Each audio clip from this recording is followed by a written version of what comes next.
Sebuah film berjudul The Duelist tahun 2016 akan menceritakan tentang seorang pria misterius di era kekaisaran Rusia abad ke-19 yang mencari nafkah dengan cara paling berbahaya, yaitu melakukan duel menembak dengan nyawa sebagai taruhannya.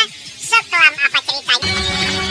Berlatar pada tahun 1860 di kota Saint Petersburg, Rusia, cerita diawali dengan memperlihatkan duel adu tembak antara dua orang bangsawan yang saling mempertahankan kehormatannya masing-masing. Ada dua pistol yang salah satunya berisi peluru.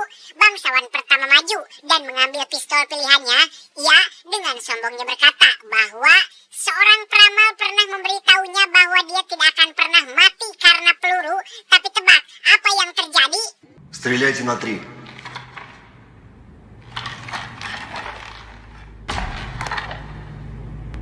Ya, bangsawan pertama ternyata salah memilih pistol. Di meneraut ketakutan tampak terlihat jelas di wajahnya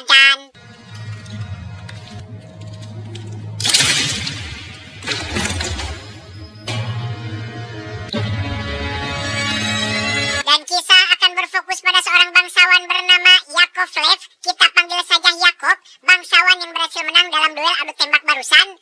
Sedikit informasi bahwa di era kekaisaran Rusia pada saat itu, kehormatan adalah segalanya.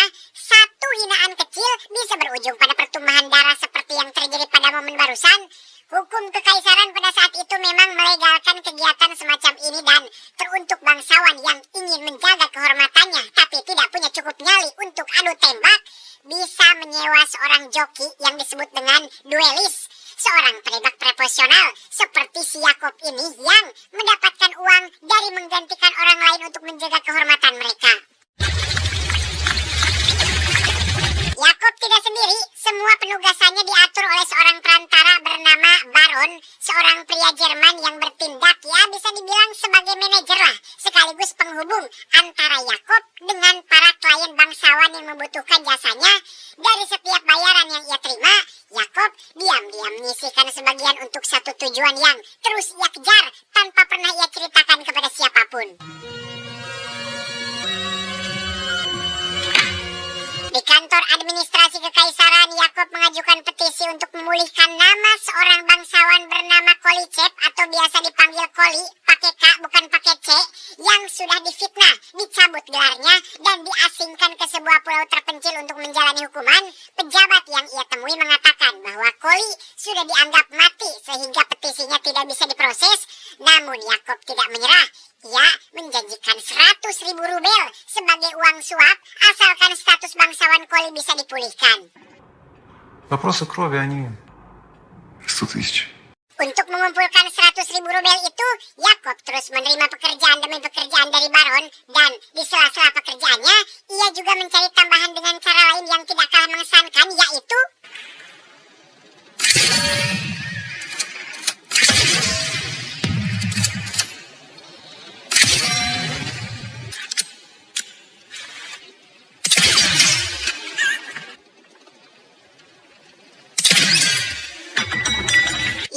kemampuan menembak Yakov memang bukan main. Setiap peluru jatuh tepat di titik yang ia inginkan, bahkan di situasi yang hampir mustahil sekalipun. Dan kemampuan itulah yang membuatnya tidak pernah kalah dalam duel. Господин Яков, это аттракцион.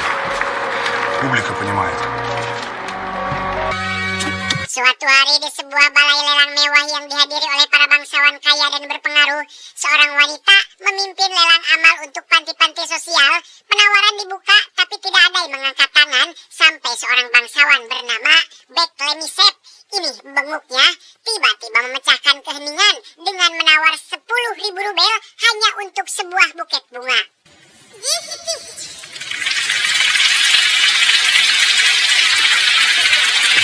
Tidak sekaya kelihatannya, Beklemisev ternyata punya hutang yang cukup besar kepada seorang bangsawan bernama Basargin.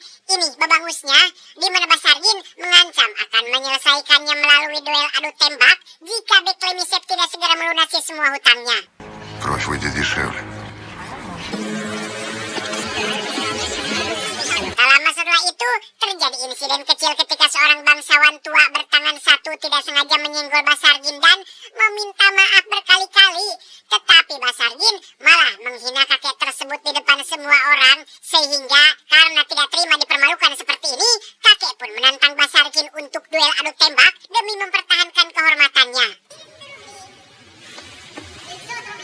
Откажешься от вызова и забью на месте. Basargin sempat menolak tantangan tersebut karena tidak mau meladeni seorang pria tua yang mohon maaf bertangan buntung. Tetapi di sana kebetulan ada Yakov yang tiba-tiba muncul dan bersedia menggantikan si kakek dalam duel tersebut. Я стану на замену. Князь Басар... Яковлев. Berlokasi di sebuah gudang kosong, Yakov dan Basargin akan saling menembak satu sama lain dengan dinding kertas Jepang sebagai pembatasnya. Memanfaatkan pantulan sinar matahari, Yakov berhasil menghindari tembakan Basargin dan inilah yang terjadi. Basargin akhirnya menjadi orang kedua yang tewas di tangan Yakov dan setelah duel selesai terungkaplah bahwa semua ini sudah direncanakan sejak awal. Ada seorang klien yang memang menginginkan kematian si Basargin ini dan membayar Baron untuk mengatur semuanya. Bahkan kakek buntung yang tadi memancing emosi Basargin adalah seseorang yang dibayar untuk melakukan hal tersebut. Sie haben überzeugend gespielt. Помните, что необходимо молчать. Herr Baron. Dalam perjalanan pulang, Baron baru sadar jika Yakov ternyata terkena tembakan tapi tidak menunjukkan tanda kesakitan. Saat diobati, dokter tercengang melihat kondisi Yakov yang seperti sudah tidak bisa merasakan rasa sakit dan disinilah Yakov akhirnya bercerita tentang masa lalunya melalui kilas balik ingatannya.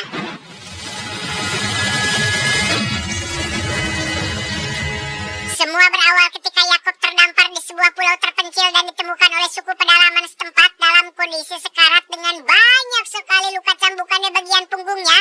Seorang dukun yang kasihan pun menyelamatkan Yakov dengan cara melakukan ritual perendaman di kolam yang katanya keramat. Sehingga sejak saat itu, Yakov seperti menjadi kebal terhadap rasa sakit, sebuah kemampuan yang selama ini Yakov syukuri di setiap duel yang ia jalani.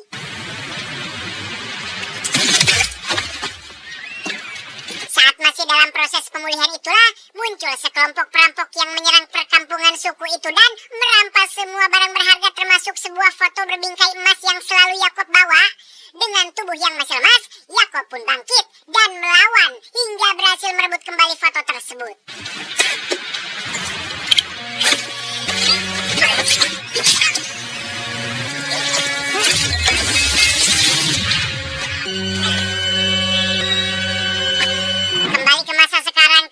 Peluru dari tubuh Yakov berhasil dikeluarkan. Pasukan militer kekaisaran tiba-tiba datang membawa Yakov ke hadapan Dewan Kemiliteran yang sesampainya di sana, Yakov langsung disidang atas tuduhan telah menyalahgunakan gelar bangsawannya untuk mencebak para pejabat dalam duel adu tembak. Meskipun tuduhan itu benar, Yakov pura-pura tolol dengan mengatakan bahwa itu semua adalah fitnah dajjal. Sehingga untuk membela kehormatannya sebagai bangsawan yang terhormat dan anti riba, Yakov menantang siapapun untuk maju dan melakukan duel dengannya. Кто желает сомневаться в моей чести? Я первый. Прошу сюда.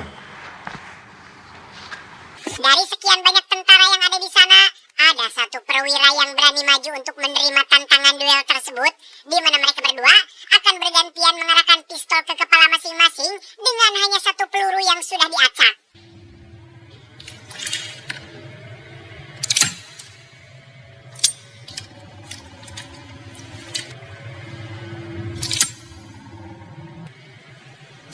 Считаю, что сделанной попытки вопросов чести достаточно. Masih dengan ekspresinya yang tenang dan selalu dingin, Yakov berhasil membuat lawannya menyerah sebelum permainan berakhir, di mana Yakov akhirnya mendapat kehormatannya kembali setelah Dewan memutuskan dia tidak bersalah. Кто желает сомневаться во мне, господа?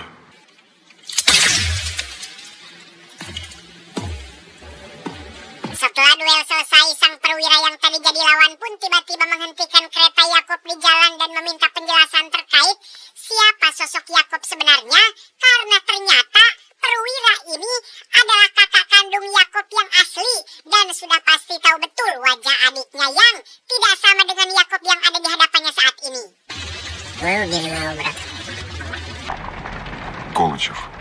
Disinilah akhirnya terungkap bahwa nama asli Yakov adalah Kolchev alias Koli, bangsawan yang dipitnah, diasingkan, dan dihukum sebagai prajurit tentara untuk berlayar menuju ke pulau terpencil. Nama Yakob yang Koli pakai sekarang adalah identitas milik orang lain yang ia curi sewaktu terdampar di pulau, dan Koli sama sekali tidak menyangka jika dirinya sekarang akan bertemu dengan kakak kandung dari Yakob asli yang faktanya ditemukan sudah mati di pulau tersebut.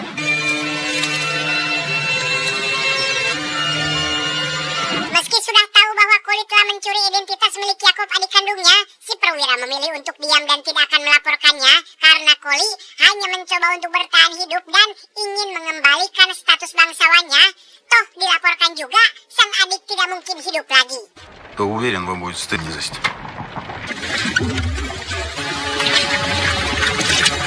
Malam harinya, Koli menyelinap menemui Baron untuk mencari tahu siapa sosok klien yang selama ini memberikan pekerjaan kepada mereka berdua. Sempat bersikap tidak kooperatif, Baron akhirnya menyerah dan mau jujur bahwa klien yang selama ini membayar mereka adalah Beklemisep, sang bangsawan yang banyak hutangnya. Graf Beklemisep. Beklemisep ternyata bukan sekedar bangsawan yang punya hutang di mana-mana.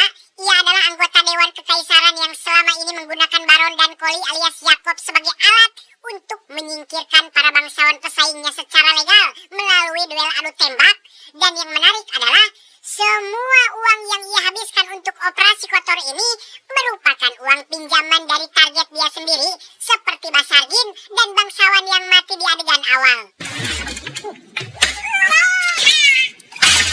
Berkat informasi dari Baron jugalah Koli akhirnya jadi tahu rencana terbesar Beklemisep, yaitu menikahi seorang putri bangsawan bernama Marta Tukova. Ini parasnya yang merupakan pewaris kekayaan keluarga bangsawan yang paling kaya di kota ini. Dengan menikahi Marta, Beklemisep bisa sekaligus melunasi semua hutangnya dan menggenggam kekuasaan yang lebih besar. Tetapi masih ada satu halangan yang berasal dari kakak laki-laki Marta yang bernama, kita panggil saja si Pangeran, yang sudah mencurigai niat busuk Beklemisep dan tidak menyetujui pendekatannya kepada sang adik. Я тебе не верю. Maka dari itu, Beklemisep pun memasukkan nama Pangeran ke dalam daftar target berikutnya, di mana Baron akan menjebak sang Pangeran dalam permainan kartu sehingga ketika si Pangeran kalah dan menolak untuk membayar kekalahannya, Baron akan menantang Pangeran untuk melakukan duel, dan yang akan maju tentu saja adalah Koli yang pasti menang dalam duel tersebut. Платить я не стану. Могу прислать вам вызов. Setelah berhasil menjebak sang pangeran, Koli pun langsung pergi ke toko senjata favoritnya untuk membeli pistol baru. Mirip seperti John Wick yang selalu jadi langganan banyak toko, Koli juga sudah sangat dikenali sekali oleh para penjual senjata ini, bahkan diberikan rekomendasi senjata baru yang cocok untuknya.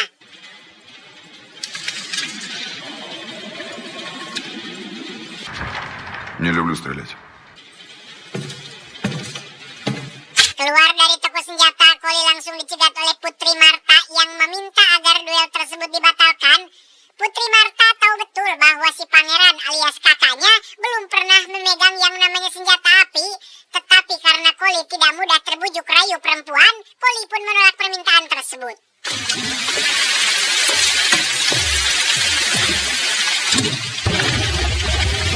Berlokasi di bangunan kosong bekas MBG, Pangeran sempat terjatuh dan dihampiri oleh salah satu preman anak buah Beklemisep yang memberitahu bahwa Pangeran harus mati jika ingin Putri Marta adiknya tetap hidup. Ditekan oleh dua pihak yaitu Koli dan si preman ini, Pangeran benar-benar tidak punya kesempatan untuk bertahan, tetapi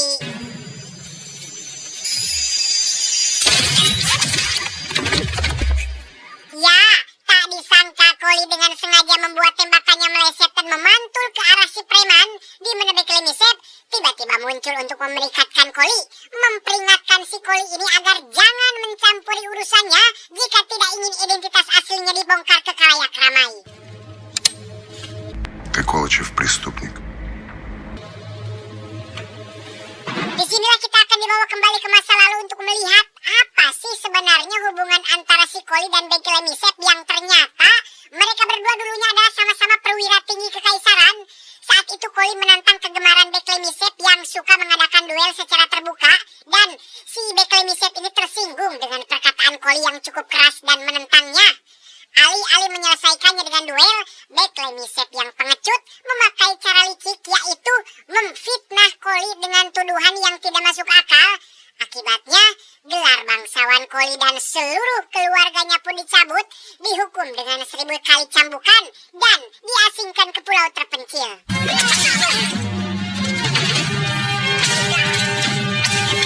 Menyadari bahwa Koli datang untuk balas dendam dan mengembalikan status bangsawannya, Beklemisep pun kembali akan memakai cara kotor untuk melenyapkannya. Dibantu si Baron yang dipaksa untuk bekerja sama, Beklemisep mengirim 3 preman bayaran untuk menghabisi Koli saat dalam perjalanan pulang bersama Pangeran dan Putri Marta, sehingga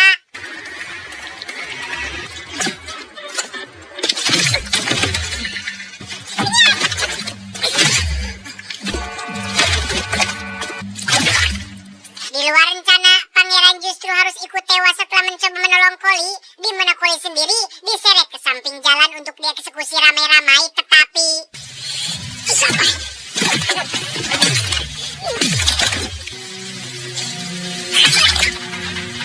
melihat Koli berhasil menumbangkan preman bayarannya, Beklemisep yang tak jauh dari sana pun menghabisi Baron untuk mengulur waktu demi bisa kabur dari tempat tersebut.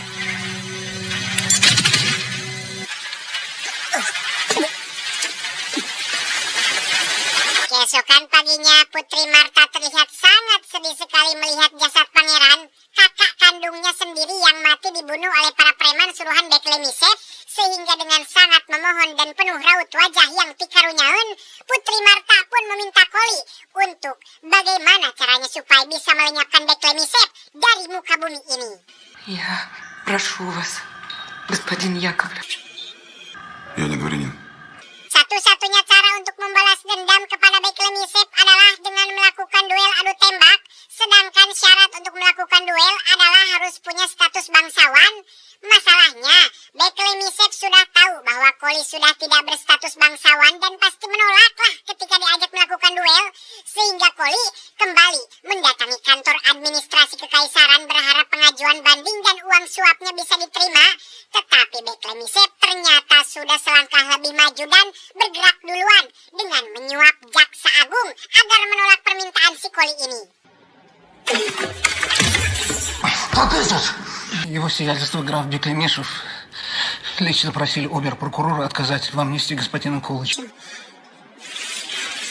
Muak dan marah, Koli pun mendatangi sebuah pesta besar yang dihadiri oleh para bangsawan kekaisaran untuk menantang Beklemisep melakukan duel secara jantan. Namun, masih dengan alasan yang sama, yaitu tidak selevel, Beklemisep pun menolak melakukan duel dan Объявите ваше имя и титул. Я знаком с господином Яковлевым. ya, muncul si perwira yang mengaku kenal dengan Koli sebagai Yakov. Ia berani menjamin bahwa sosok Koli yang ada di depan Beklemisep saat ini adalah Yakov Lev, adik kandungnya yang sempat terdampar di pulau terpencil. Dan demi menjaga kehormatan keluarga mereka, si perwira mau mendukung penuh Koli alias Yakov dalam duel tersebut. Он мой брат. Честью дворянина я ручаюсь за брата. Di hadapan seluruh bangsawan kekaisaran yang terhormat, Beklemisep semakin tertekan saat Putri Marta menguatkan identitas Koli sebagai Yakov, sehingga karena tidak punya pilihan lain, Beklemisep pun terpaksa menerima tantangan tersebut.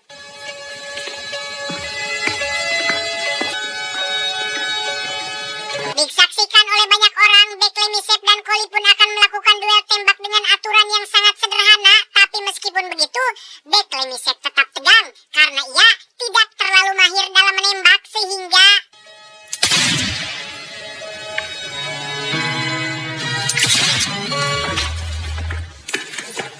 ya, tak butuh waktu lama, Koli berhasil memenangkan duel tersebut dan melenyapkan Beklemisep untuk selamanya. Selesai duel, Putri Marta cukup terkejut saat baru mengetahui bahwa Koli sebenarnya juga tertembak di bagian dada, tapi pelurunya tidak tembus berkat bingkai foto emas ibunya yang terbuat dari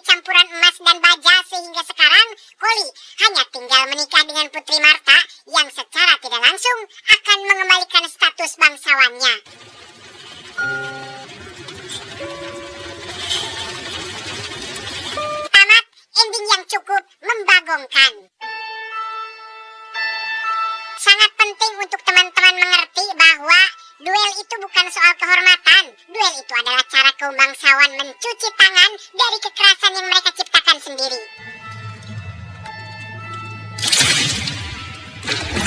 Hukum duel pada masa itu maksudnya dirancang untuk menjaga tatanan sosial, tapi justru sistem itulah yang menjadi jalannya eksploitasi.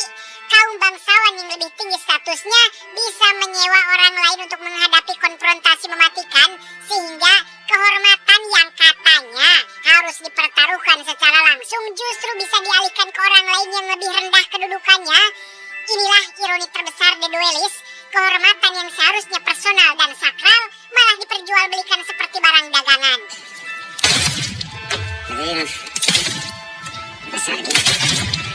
Koli alias Yakob tampil sebagai sosok yang dipandang rendah oleh orang-orang yang justru menggunakan jasanya. Ia tidak hanya dianggap sebagai bayaran semata, tapi sebagai manusia yang dirasuki sesuatu.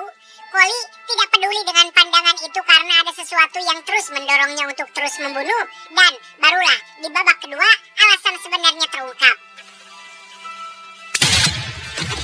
Yang menarik secara psikologis adalah Yakob alias Koli tidak menunjukkan emosi berlebihan meski hidupnya hancur karena fitnah.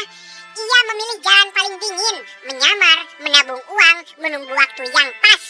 Inilah ciri khas orang yang traumanya begitu dalam sehingga emosi diubah menjadi kalkulasi yang sangat sabar dan terkontrol, bahkan mampu menembak secara akurat tanpa pernah meleset satu kali pun. Ini bagian paling tajam dari film The Duelist, yaitu terkait kesenjangan sosial antara si kaya dan si miskin. Dalam hal ini, kaum bangsawan dan kaum yang tidak punya status apa-apa.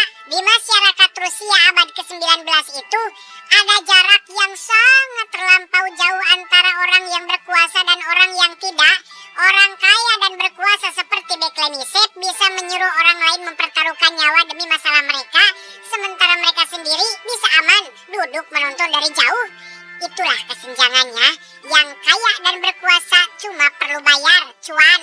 Yang miskin atau sudah jatuh derajatnya harus mempertaruhkan nyawa. Penurunan derajat Koli dari perwira bangsawan menjadi tukang tembak bayaran menggambarkan betapa kakunya hierarki sosial yang memaksa para veteran militer hanya menjadi peran pinggiran dalam urusan kaum bangsawan. Salah satu kritikus Rusia bahkan menyebut film ini secara sadar membongkar mitos tentang Rusia yang indah dan mulia yang telah kita hilangkan, menggambarkan kelas atas sebagai sekumpulan pembunuh brutal yang memakai jubah kehormatan sebagai fetis, sementara konsep kehormatan itu sendiri sudah berubah menjadi sekedar gengsi kosong. Pesan ini sangat relevan lintas zaman, bagaimana kekuasaan dan kekayaan sering menciptakan sistem yang membuat orang kecil saling bunuh demi kepentingan orang besar yang tidak pernah mengotori tangannya sendiri. Koli kehilangan segalanya karena dianggap melanggar kode kehormatan yang justru dijunjung tinggi oleh orang-orang yang sebenarnya paling munafik dalam menerapkannya. Ia dihukum karena menentang budaya duel yang brutal, sementara orang yang memfitnahnya, yaitu si Beklemisep, adalah dalang dibalik puluhan kematian melalui duel yang sama.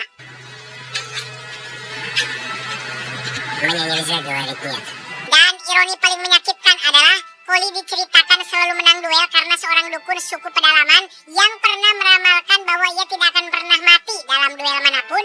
Tapi kenyataannya yang menyelamatkannya bukan ramalan itu, melainkan foto ibunya yang justru tewas karena aib yang ditimpakan kepada keluarganya.